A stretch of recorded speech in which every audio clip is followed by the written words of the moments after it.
Thank you, Madam Chair, and the committee record should reflect that not a single Republican has shown up today for this scheduled committee markup.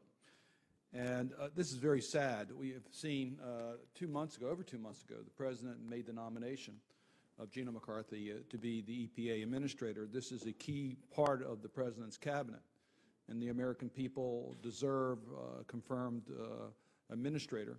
And the President has made that submission, and our responsibility is to vote. Either vote her up or down, but to vote. This is obstructionism, pure and simple. It has nothing to do with Gina McCarthy. It has nothing to do with the answers that she has supplied. It is Republican obstructionism.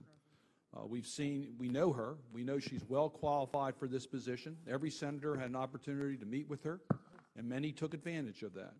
She's, as pointed out, answered over 1,000 questions. That's unprecedented. The maximum number before was in like 300. And when Lisa Jackson was confirmed, there was about 100 questions that were asked. So the Republicans have used every opportunity to delay the confirmation process, not because of her qualifications, but because of their desire to obstruct the confirmation process on President Obama's appointments. They don't like some of her answers. I understand that. They don't like the laws. It has nothing to do with her answers. It has to do with the fact that she answered them honestly, and they just don't like those laws. And they want her to do what cannot be done. This administration is going to carry out the Clean Air Act and the Clean Water Act. And they have an obligation to vote up or down the nomination. And, Madam Chair, I just want to quote, there's many endorsements of Gina McCarthy to be the administrator. I just want to quote from two. Jeff Homestead, the former EPA Air Chief under George W. Bush. McCarthy has shown a willingness to listen and understand industry's legitimate concerns. And then let me quote from William Becker, the head of the National Association of Clean Air Agencies.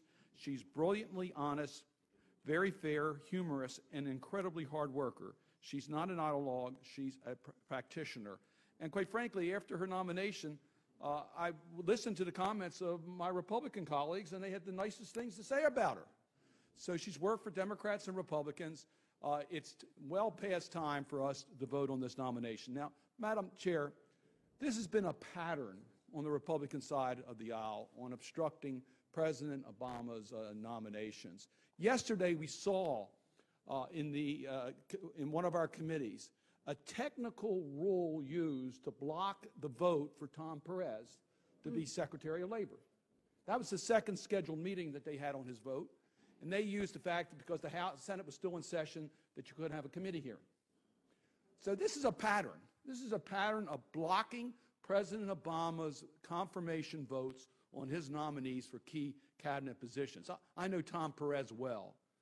He's a decent person who turned around the Department of Justice Civil Rights Division. He speaks out for what is right for all Americans, and he's eminently qualified to be Secretary of Labor. That nomination is being blocked, not by a vote on the floor of the United States Senate, but by procedural ways to gum up the operations of the United States Senate. The same thing is true with Gina McCarthy's nomination today not being voted on. It has nothing to do with information not made available. It has everything to do with obstructionism.